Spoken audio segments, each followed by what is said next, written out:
রব্বে কারীম বলেন, ইসলাম ছাড়া যদি অন্য কোনো মত, অন্য কোনো পথ, অন্য কোনো রীতি, অন্য কোনো নীতি গ্রহণ করো তো দুনিয়াতে ক্ষতিগ্রস্ত হয়ে যাবে, আখিরাতেও ক্ষতিগ্রস্ত হয়ে যাবে। রব্বে কারীম বলেন, এটা আমি আল্লাহ পাকের কাছে গ্রহণযোগ্য নয়। আমি তো বলি দুনিয়ার মানুষেরা শোনো, গণতন্ত্র দিয়ে স্বাধীনতার 54 বছর পর্যন্ত শান্তি প্রতিষ্ঠিত করার জন্য বারবার চেষ্টা করেছো, সরকার বারবার পরিবর্তন করা হলো, 12টা নির্বাচন হয়ে গেল, 13তম নির্বাচনের জন্য অপেক্ষা করতেছো। মাঝে মাঝে তত্ত্বাবধায়ক সরকার এসেছে, সরকারের পরিবর্তন হলো, বারবার করে পরিবর্তন হলো। ওই 71 যিনি ক্ষমতায় বসেছে, আপনি নামেন, আপনারা দিয়ে দেশ সুন্দর হবে না, পরিবর্তন করে আবার আরেকজনরে বসাইলাম, তাকে দিয়েও দেশটা সুন্দর হলো না, তারে ফালায় আবার নতুন করে ক্ষমতায় আরেকজনকে বসাইলাম, তাকে দিয়েও দেশটা সুন্দর হলো না, আবার তাকেও নামায় আবার আরেকজনরে ক্ষমতায় বসাইলাম, তাকে দিয়েও দেশটা সুন্দর হলো না। এবার 2001-এ আবার আরেকজনরে ক্ষমতায় বসাইলাম, তাকে দিয়েও দেশটা সুন্দর হলো না। এবার 2008-এ আইসা এমন একজনরে ক্ষমতায় বসাইলাম, তো সেই ক্ষমতায় বসেছে মনে হয় যেন কামড় দিয়ে বসছে তোর ক্ষমতার থেকে নামতে চায় না, জনগণ চায় না, কিন্তু সে বলে আমার জনগণ চায়। এখন তার এই যে জনগণ চায় কেমনে বুঝাবে? জনগণ ভোট দেয় না, নিজের কিছু লোক আছে ধরে ধরে নিজের দায়িত্ব দিয়ে হেগর ভোট দেওয়ায়, এমন ভোট দেওয়া দিয়েছে মুরব্বী চাচা কবর থেকে উইঠাইসা ওই দেশে ভোট দিছে। আপনাদের মোমেন শাহী না এটা, আমি এটাকে ময়মনসিং বলি না, আপনাদের দেশটাকে আমি বলি মোমেন শাহী। হ্যাঁ, ময়মনসিংহ না মোমেন শাহী, এখানে মুমিনদের এলাকা বেশি। কি কথা কন, এমন ভোট হয় নাই, এমন ভোট হয় নাই। চাচি দাঁড়ায় স্কুলের বারান্দায় হাঁটে, তো যুবক দাঁড়ায় কার চাচি ভোট কেন্দ্রে গিয়ে লাভ নাই, ভোট দেওয়া হয়ে গেছে গা আপনার। চাচি কয় আমি বাড়ির থেকে আসলাম মাত্র, ভোট দেওয়া কেমনে হলো? বলে সরু আপনার টানা চাচারটাও দেওয়া হয়ে গেছে গা।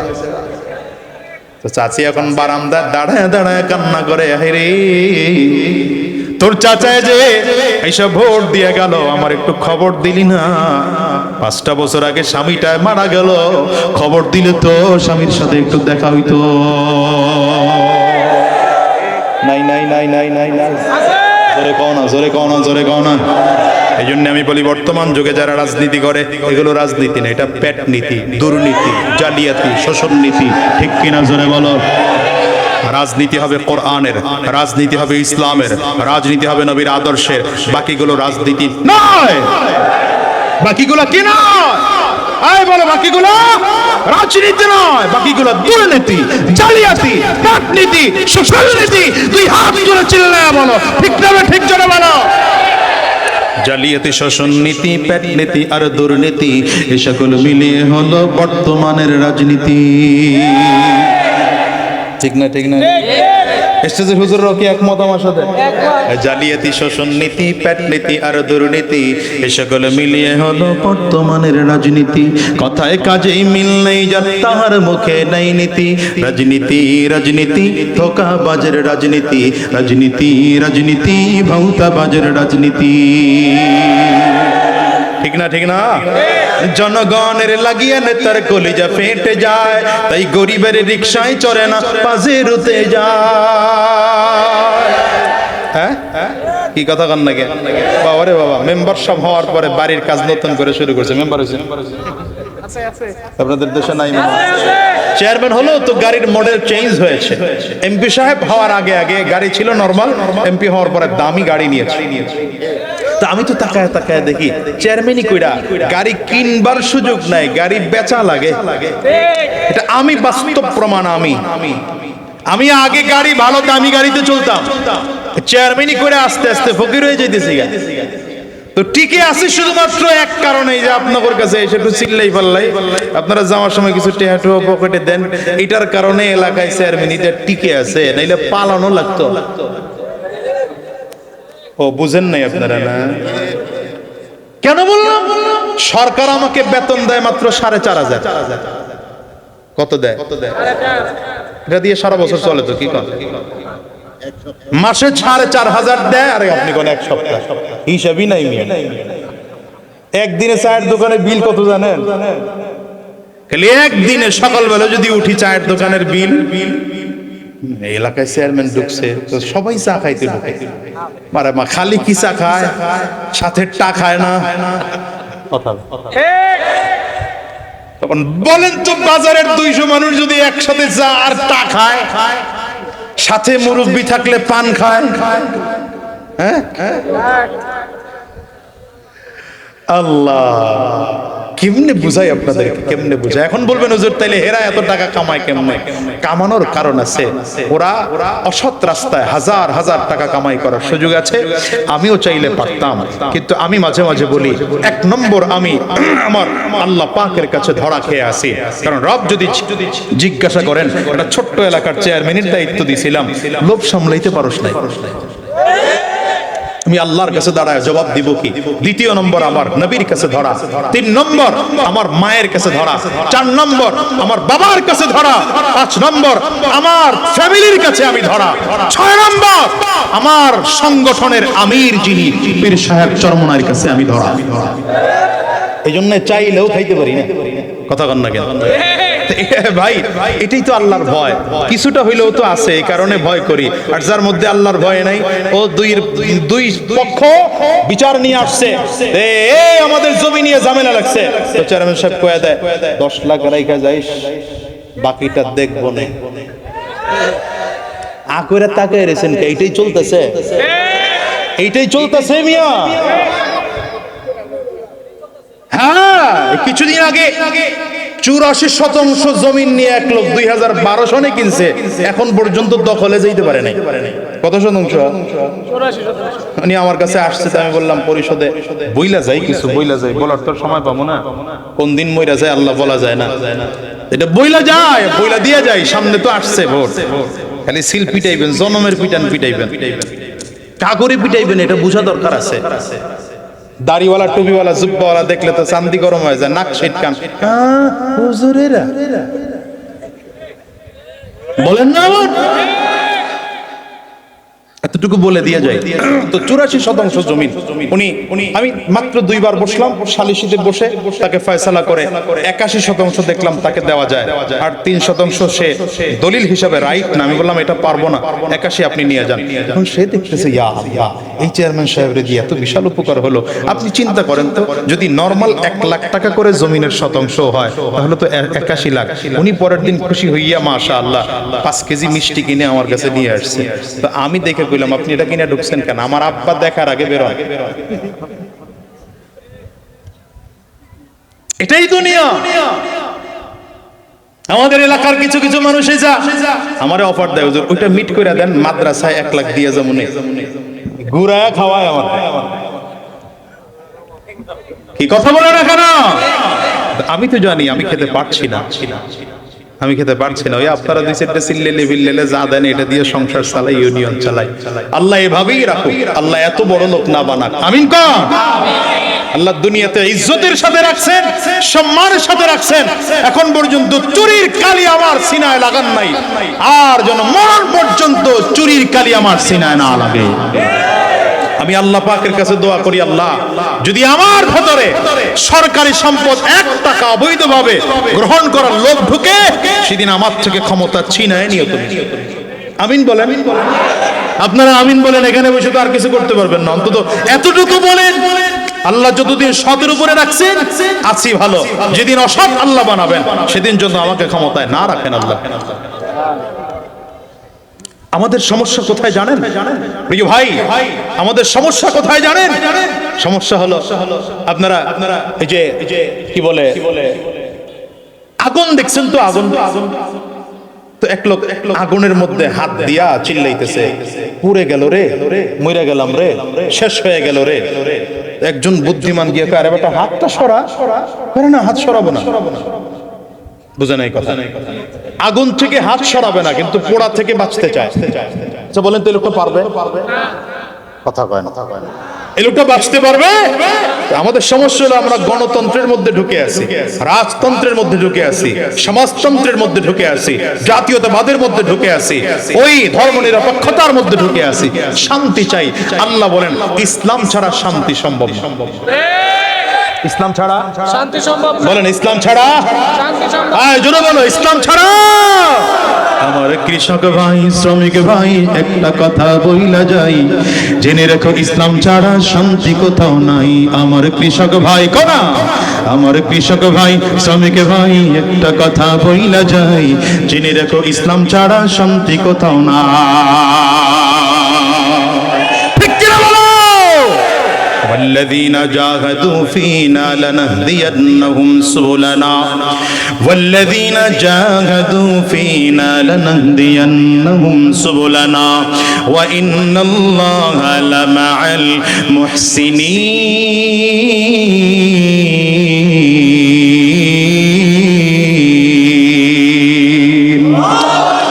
এজন্য বলে যে দুনিয়ার মানুষেরা ইসলামের পথে চলার জন্য আমি ব্যক্তি যেমন করে চেষ্টা করব, দেশে ইসলাম কায়েম করার জন্য তেমন করে চেষ্টা আর ফিকির মেহনত করা প্রত্যেকজন ইমানদারের জন্য ঈমানি দায়িত্ব, প্রত্যেকজন মুসলমানের জন্য নৈতিক দায়িত্ব।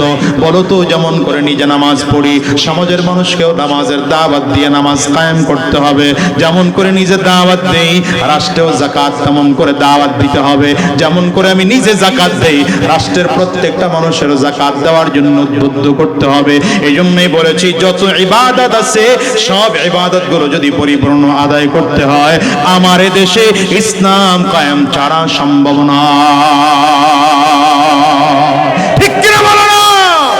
হ্যাঁ, ইসলাম কায়েম করতে গেলে কেউ তো আমাকে জঙ্গি বলে গালি দেবে, কেউ তো রাজাকার বলে গালি দেবে, কেউ তো উগ্রবাদ বলে গালি দিবে, আবার কেউ মৌলবাদ বলেও গালি দিতে পারে।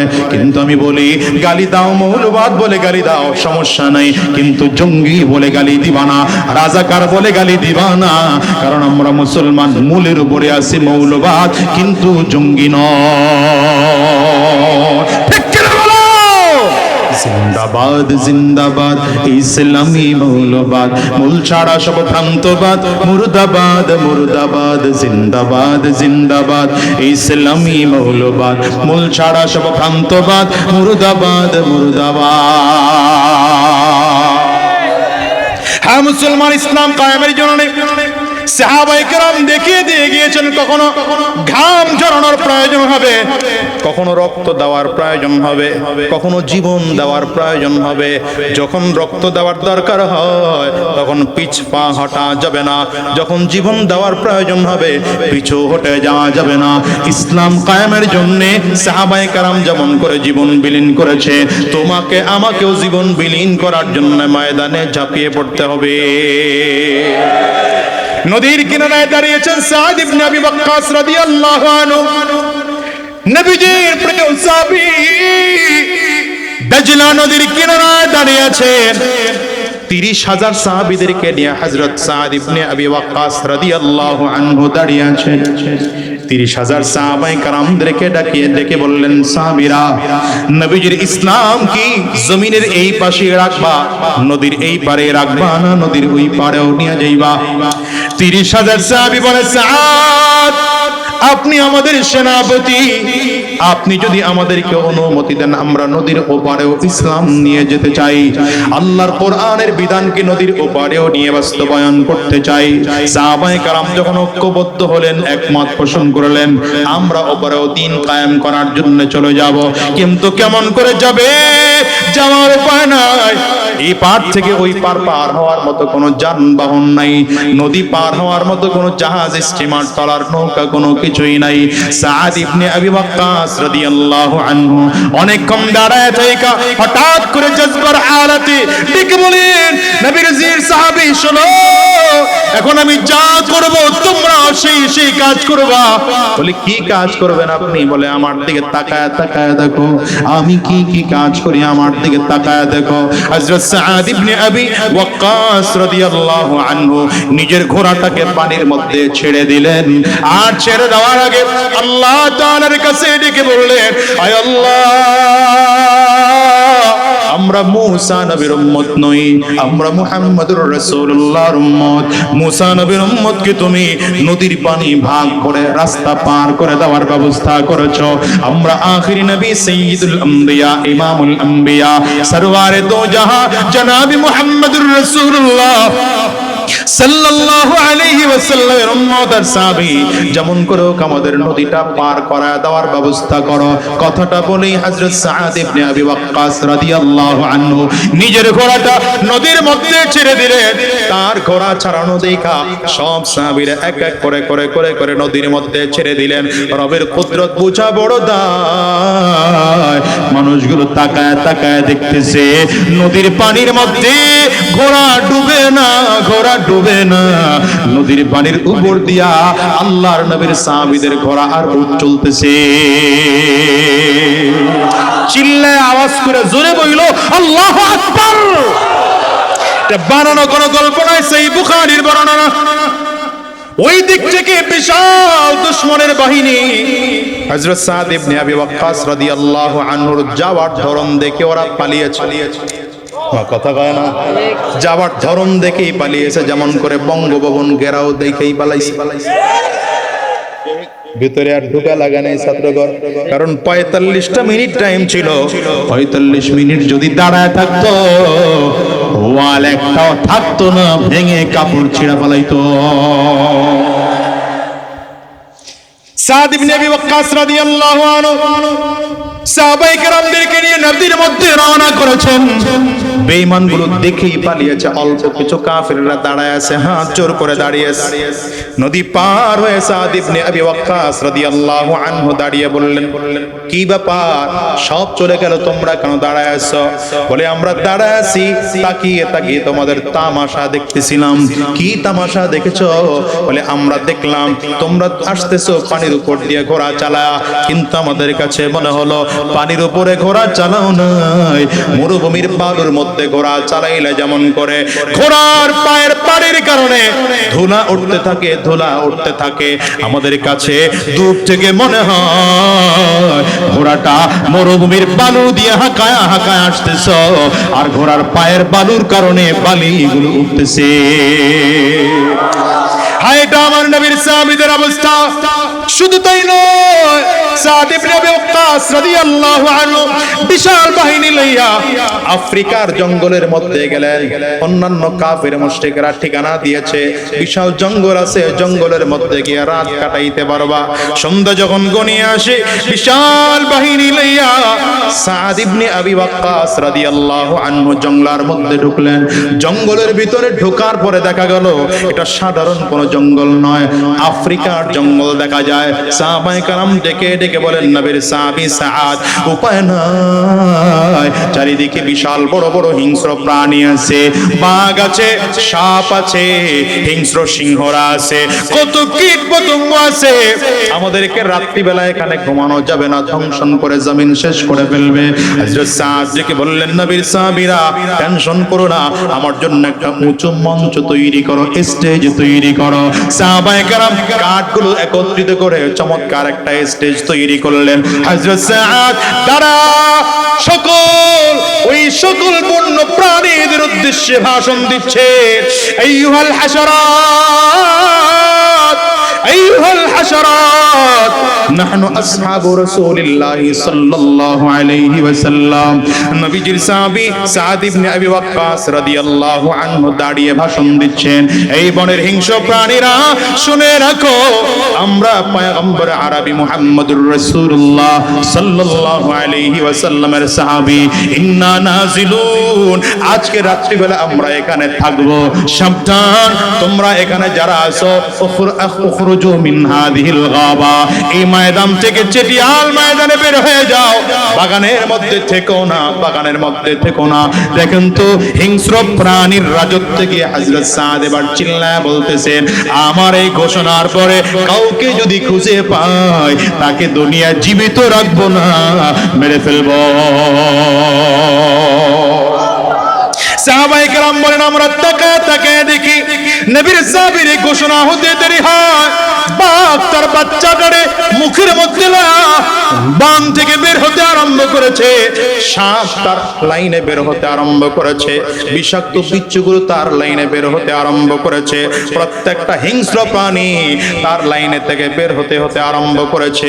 সব হিংস্র প্রাণীগুলো বের হইয়া পুরো বাগানটা নবীর সাহাবীদের জন্য ছেড়ে দিয়েছেন। আমি আপনাদের কাছে প্রশ্ন করতে চাই, নবীর সাহাবায়ে কেরামদের ঈমান মজবুত থাকার কারণে আল্লাহ তাআলা গোটা পৃথিবীর পানিটাকে জমিন করে দিলেন। শুধু তাই নয়, বন্য প্রাণী থেকেও তাদেরকে মুক্তি দিয়ে দিলেন। এখন সেই কায়দার ঈমানদার নাই, এজন্য আল্লাহ তাআলা এমন কুদরত দেখাচ্ছেন না। যদি আমরা তেমন করে ঈমান আনতে পারি, আমার নবীর দ্বীন জমিনে কায়েম করার জন্য, আল্লাহর বিধান জমিনে বাস্তবায়ন করার জন্য যদি ময়দানে দাঁড়াতে পারি, আমরা গুলির সামনে দাঁড়া থাকবো। আল্লাহর কসম করে বলে, যদি ঈমানদার হও, শত্রু গুলি আমাদের দিকে তাক করে রিবাদ ধরে টান দেবে, কিন্তু গুলি আসবে না, গুলি জমে থাকবে। এমন সাহস যদি থাকে, তাইলে দ্বীন কায়েমের জন্য নির্দ্বিধায় নেমে যাও, সামনের দিকে আগায় যাও।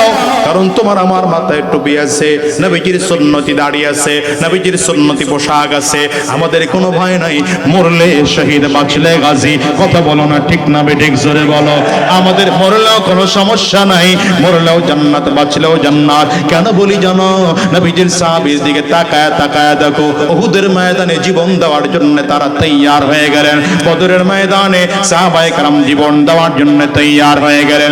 শুধু তাই নয়, উহুদের ময়দানে রাহমাতুল লিল আলামিন বীর বিক্রমে যুদ্ধ করতেছেন। হঠাৎ করে বেঈমানগুলো আমার নবীর দিকে লক্ষ্য করে তীর মেরেছে। তীরের এত আঘাত, তীরের আঘাতের কারণে তীরের একটা আঘাত এসে আমার নবীর মাথার মধ্যে ঢুকে পড়লো। মাথার লোহার খুলিটা ভেঙে লোহার টুকরাটা আমার নবীর মাথার খুলির মধ্যে ঢুকে পড়লো। রাহমাতুল লিল আলামিনের মাথার মধ্যে লোহার টুকরাটা ঢুকে গেলে রক্ত টপ টপ করে করে করে করে জমিনের মধ্যে পড়তে আরম্ভ করেছে। অতিরিক্ত রক্তক্ষরণের কারণে রাহমাতুল লিল আলামিন বেহুশ হয়ে জমিনের মধ্যে পড়ে গেলেন। এদিকে পাথরের আঘাত লেগে আমার নবীর জবান মুবারক থেকে দুটো দাঁত ভেঙে জমিনের মধ্যে পড়ে যায়। নবীজির মুখ থেকেও রক্ত বের হয়, মাথা থেকেও রক্ত বের হয়। পয়গম্বর আরবি বেহুশ হয়ে জমিনের মধ্যে পড়ে গেলেন। বেঈমানগুলো সুযোগ পেয়ে ঘোষণা করতে আরম্ভ করলো, কদ কুতিলা মুহাম্মদ, নবীজি মুহাম্মদ জমিন থেকে বিদায় হয়ে গিয়েছে। এমন ঘোষণা পুরো উহুদের ময়দানটা ছড়াতে দেরি হয়। সাহাবায়ে কেরাম তো পাগলের মতো করে আমার নবীরে খুঁজে, আবু বকর দৌড়ায়, আমার নবী কোথায়? আমার ফারুক দৌড়ায়, নবী কোথায়? হযরত আলী রাদিয়াল্লাহু আনহু বলেন, পাগলের মতো হয়ে গেল, কোথায় আমার রহমতের নবী? যতগুলো পাহাড়ের টিলাগুলো ছিল, প্রত্যেকটা পাহাড়ের টিলায় গিয়ে গিয়ে খুঁজেছি, আমার নবীরে কোথাও খুঁজে পাই না।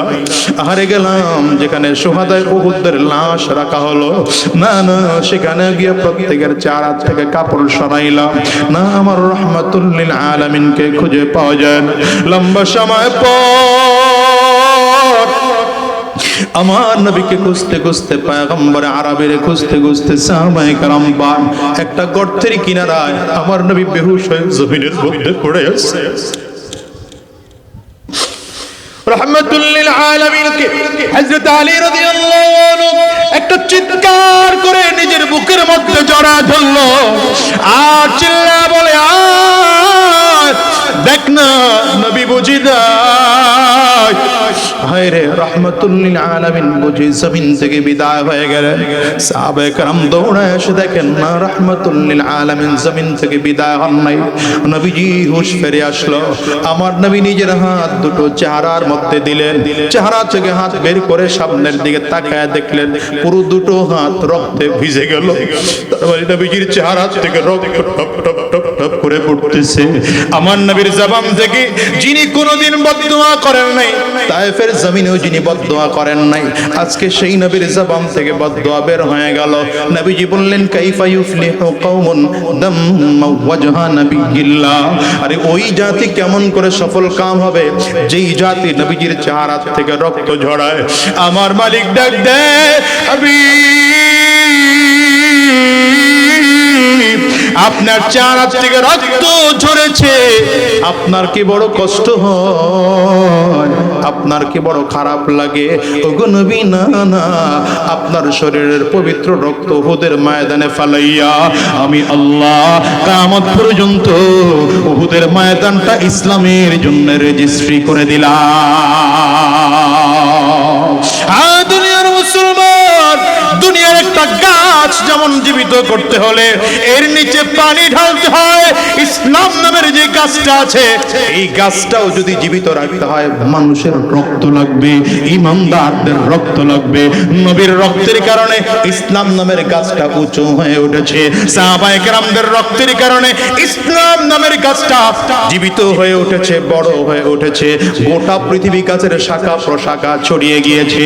আমরা বাংলাদেশের মুসলমান ইসলামের জন্য রক্ত দিতে পারি না, এই জন্য আমাদের গাছ আস্তে আস্তে করে মরে যায়। আমি তোমাদেরকে বলবো সময় এসেছে, উলামায়ে কেরাম কাঁধে কাঁধ মিলাতে আরম্ভ করেছে, উলামায়ে কেরাম হাতে হাত রাখতে আরম্ভ করেছে, সব করোনার আলেম এক স্টেজে বসে বক্তব্য দিতে আরম্ভ করেছে। আগামীর দিনে ইসলামকে ক্ষমতায় নেওয়ার জন্য যদি বুকের তাজা রক্ত ঢেলে দিতে হয়, কারা কারা তৈয়ার আছো দুই হাত তুলে দেখা। আওয়াজ দিয়ে চিৎকার করে জোরে ডাক দাও আল্লাহ, জবান খুলে ডাকো আল্লাহ, চিল্লায়া জোরে ডাক দাও না আল্লাহ। দয়ার মালিক,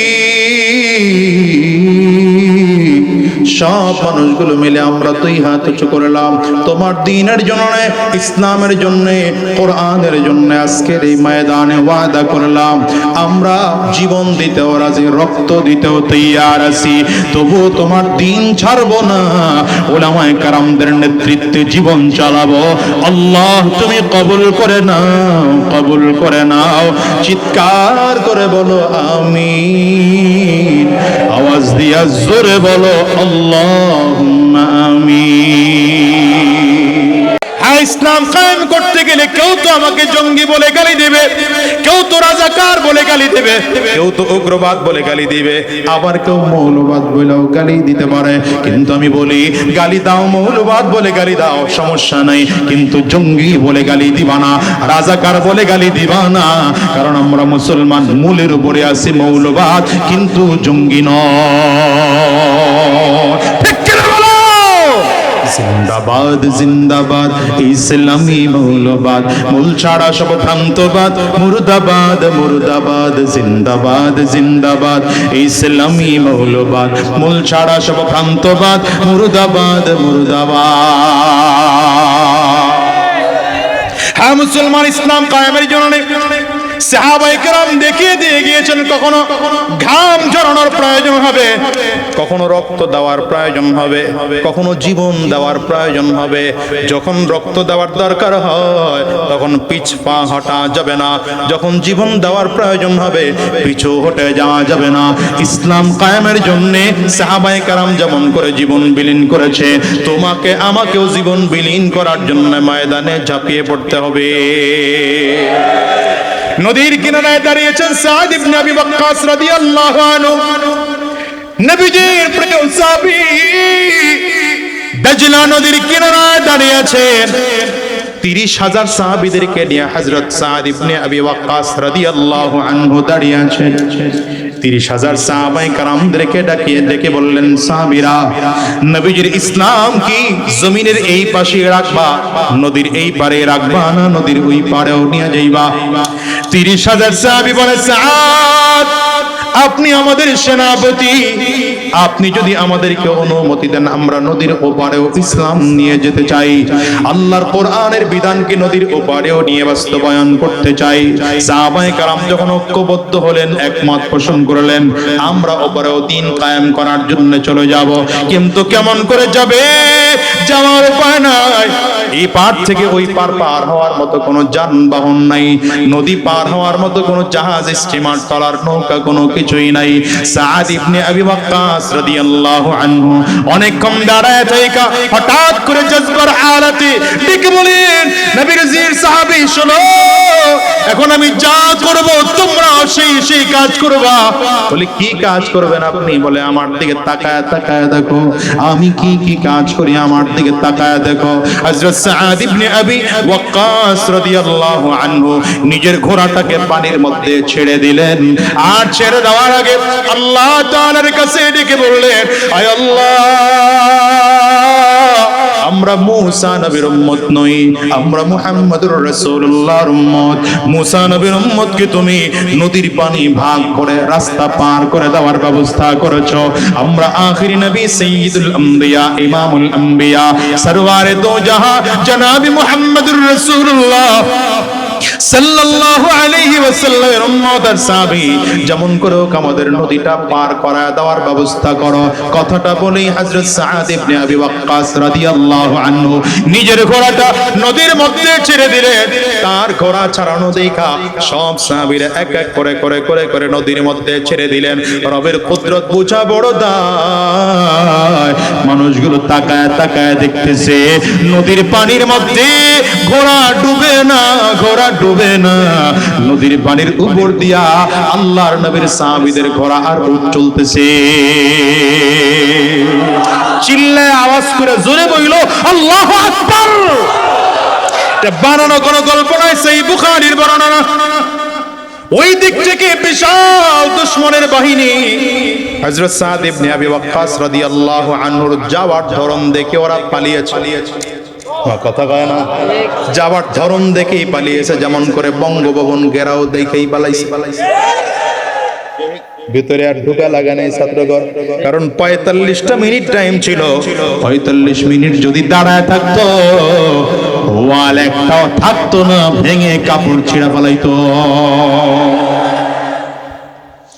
সাদ ইবনে আবি ওয়াক্কাস রাদিয়াল্লাহু আনহু সাহাবায়ে কেরামদেরকে নিয়ে নদীর মধ্যে রওনা করেছেন। বেঈমানগুলো দেখেই পালিয়েছে। অল্প কিছু কাফিররা দাঁড়ায় আছে, হাত জোর করে দাঁড়িয়ে আছে। নদী পার হয়ে সাদ ইবনে আবি ওয়াক্কাস রাদিয়াল্লাহু আনহু দাঁড়িয়ে বললেন, কি ব্যাপার, সব চলে গেল, তোমরা কেন দাঁড়ায় আছো? বলে আমরা দাঁড়ায় আছি তাকিয়ে তাকিয়ে তোমাদের তামাশা দেখতেছিলাম। কি তামাশা দেখেছো? বলে আমরা দেখলাম তোমরা আসতেছো পানির উপর দিয়ে ঘোড়া চালা, কিন্তু আমাদের কাছে মনে হলো পানির উপরে ঘোড়া চালাও নাই, মরুভূমির বালুর মধ্যে ঘোড়া চালাইলে যেমন করে ঘোড়ার পায়ের পানির কারণে ধুলা উঠতে থাকে, ধুলা উঠতে থাকে, আমাদের কাছে দূর থেকে মনে হয় ঘোড়াটা মরুভূমির বালু দিয়ে হাঁকায় হাঁকায় আসতেছ, আর ঘোড়ার পায়ের বালুর কারণে বালিগুলো উঠতেছে। হায়, এটা আমার নবীর সাহাবীদের অবস্থা। শুধু তাই নয়, সাদ ইবনে আবি ওয়াক্কাস রাদিয়াল্লাহু আনহু বিশাল বাহিনী লইয়া আফ্রিকার জঙ্গলের মধ্যে গেলেন। অন্যান্য কাফির মুশরিকরা ঠিকানা দিয়েছে বিশাল জঙ্গল আছে, জঙ্গলের মধ্যে গিয়ে রাত কাটাইতে পারবা। সন্ধ্যা যখন গনিয়ে আসে, বিশাল বাহিনী লইয়া সাদ ইবনে আবি ওয়াক্কাস রাদিয়াল্লাহু আনহু জঙ্গলের মধ্যে ঢুকলেন।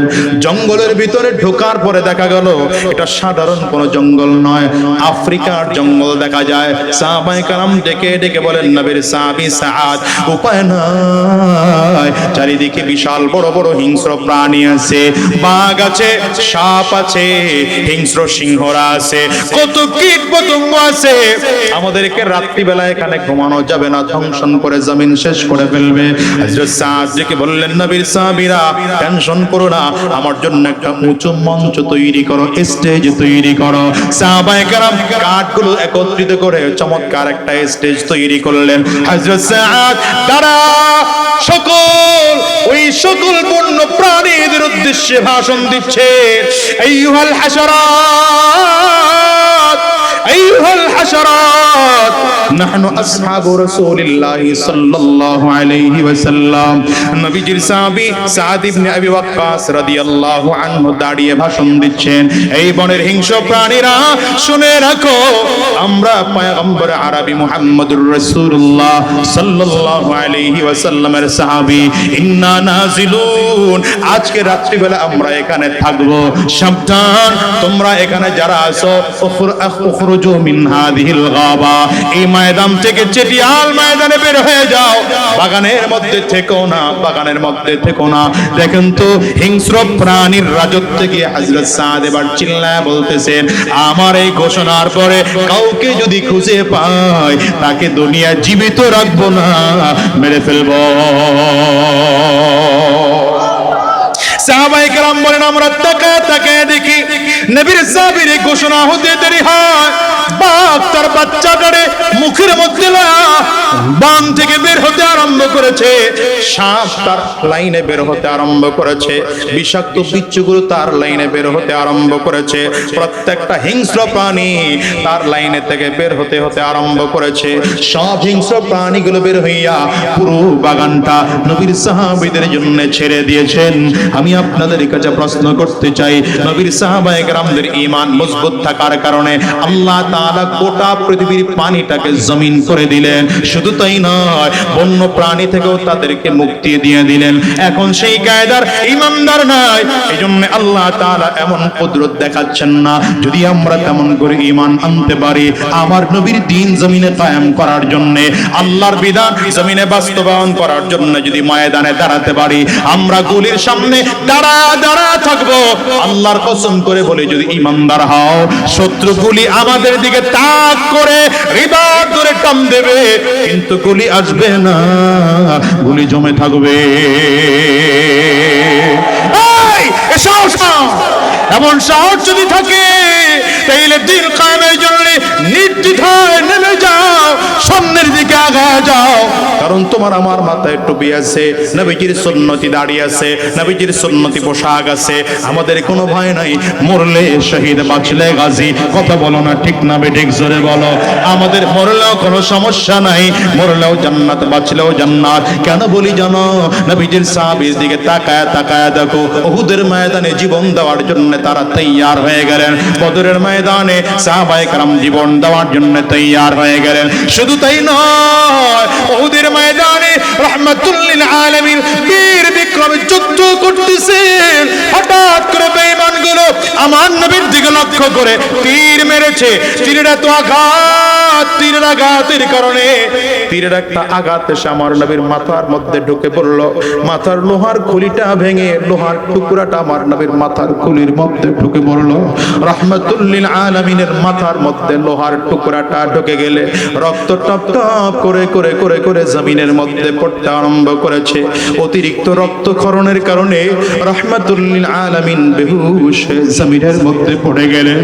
এদিকে পাথরের আঘাত, পাথরের আঘাত লেগে আমার নবীর জবান মুবারক থেকে দুটো দাঁত ভেঙে জমিনের মধ্যে পড়ে যায়। নবীজির মুখ থেকেও রক্ত বের হয়, মাথা থেকেও রক্ত বের হয়। পয়গম্বর আরবি বেহুশ হয়ে জমিনের মধ্যে পড়ে গেলেন। বেঈমানগুলো সুযোগ পেয়ে ঘোষণা করতে আরম্ভ করলো, কদ কুতিলা মুহাম্মদ, নবীজি মুহাম্মদ জমিন থেকে বিদায় হয়ে গিয়েছে। এমন ঘোষণা পুরো উহুদের ময়দানটা ছড়াতে দেরি হয়। সাহাবায়ে কেরাম তো পাগলের মতো করে আমার নবীরে খুঁজে, আবু বকর দৌড়ায়, আমার নবী কোথায়? আমার ফারুক দৌড়ায়, নবী কোথায়? হযরত আলী রাদিয়াল্লাহু আনহু বলেন, পাগলের মতো হয়ে গেল, কোথায় আমার রহমতের নবী? যতগুলো পাহাড়ের টিলাগুলো ছিল, প্রত্যেকটা পাহাড়ের টিলায় গিয়ে গিয়ে খুঁজেছি, আমার নবীরে কোথাও খুঁজে পাই না। হারে গেলাম যেখানে শুহাদায়ে উহুদের লাশ রাখা হলো, না না সেখানে গিয়ে প্রত্যেকের চেহারা থেকে কাপড় সরাইলাম, না আমার রাহমাতুল লিল আলামিনকে খুঁজে পাওয়া যায় না। লম্বা সময় পর আমার নবীকে খুঁজতে খুঁজতে, পয়গম্বর আরবিরে খুঁজতে খুঁজতে সাহাবায়ে কেরাম পান একটা গর্তের কিনারায় আমার নবী বেহুশ হয়ে জমিনের মধ্যে পড়ে আছে। রহমাতুল লিল আলামিনকে হযরত আলী রাদিয়াল্লাহু আনহু একটা চিৎকার করে নিজের বুকের মধ্যে জড়া ধরলো আর চিল্লা বলে আয় দেখ না নবী বুঝি দেয়। হায় রে, রহমাতুল লিল আলামিন বুঝি জমিন থেকে বিদায় হয়ে গেলেন। সাহাবায়ে কেরাম দৌড়ে এসে দেখেন না রহমাতুল লিল আলামিন জমিন থেকে বিদায় হন নাই। নবীজি হুঁশ ফিরে আসলো। আমার নবী নিজের হাত দুটো চেহারার মধ্যে দিলেন, চেহারা থেকে হাত বের করে সামনের দিকে তাকায় দেখলেন পুরো দুটো হাত রক্তে ভিজে গেল। তারপরে নবীজির চেহারা থেকে রক্ত টপ টপ টপ টপ করে পড়তেছে। আমার নবীর জবান থেকে যিনি কোনোদিন বদদুয়া করেন নাই, তায়েফের জমিনেও যিনি বদদুয়া করেন নাই, আজকে সেই নবীর জবান থেকে বদদুয়া বের হয়ে গেল। নবীজি বললেন কাইফা ইউফলিহু কওমুন দাম্মা ওয়াজহা নবিয়্যিল্লাহ। আরে ওই জাতি কেমন করে সফল কাম হবে যেই জাতি নবীজির চেহারা থেকে রক্ত ঝরায়। আমার মালিক ডাক দেয় আপনার চেহারা থেকে রক্ত ঝরেছে, আপনার কি বড় কষ্ট হয়, আপনার কি বড় খারাপ লাগে। ওগো নবী না না, আপনার শরীরের পবিত্র রক্ত উহুদের ময়দানে ফালাইয়া আমি আল্লাহ কিয়ামত পর্যন্ত উহুদের ময়দানটা ইসলামের জন্য রেজিস্ট্রি করে দিলাম।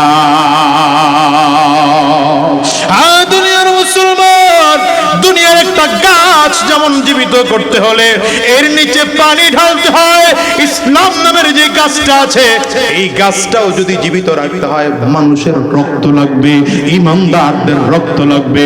নবীর রক্তের কারণে ইসলাম নামের গাছটা উঁচু হয়ে উঠেছে, সাহাবায়ে কেরামদের রক্তের কারণে ইসলাম নামের গাছটা জীবিত হয়ে উঠেছে, বড় হয়ে উঠেছে, গোটা পৃথিবী গাছের শাখা প্রশাখা ছড়িয়ে গিয়েছে।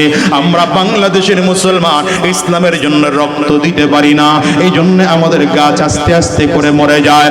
আমি তোমাদেরকে বলবো সময় এসেছে, উলামায়ে কেরাম কাঁধে কাঁধ মিলাতে আরম্ভ করেছে, উলামায়ে কেরাম হাতে হাত রাখতে আরম্ভ করেছে, সব করোনার আলেম এক স্টেজে বসে বক্তব্য দিতে আরম্ভ করেছে। আগামীর দিনে ইসলামকে ক্ষমতায় নেওয়ার জন্য যদি বুকের তাজা রক্ত ঢেলে দিতে হয়, কারা কারা তৈয়ার আছো দুই হাত তুলে দেখা। আওয়াজ দিয়ে চিৎকার করে জোরে ডাক দাও আল্লাহ, জবান খুলে ডাকো আল্লাহ, চিল্লায়া জোরে ডাক দাও না আল্লাহ। দয়ার মালিক, সব মানুষগুলো মিলে আমরা দুই হাত উঁচু করলাম তোমার দ্বীনের জন্য, ইসলামের জন্য, কোরআনের জন্য। আজকের এই ময়দানে ওয়াদা করলাম আমরা জীবন দিতেও রাজি, রক্ত দিতেও তৈয়ার আছি, তবুও তোমার দ্বীন ছাড়বো না, উলামায়ে কেরামদের নেতৃত্বে জীবন চালাবো। আল্লাহ তুমি কবুল করে নাও, কবুল করে নাও। চিৎকার করে বলো আমিন, আওয়াজ দিয়া জোরে বলো আল্লাহুম্মা আমিন।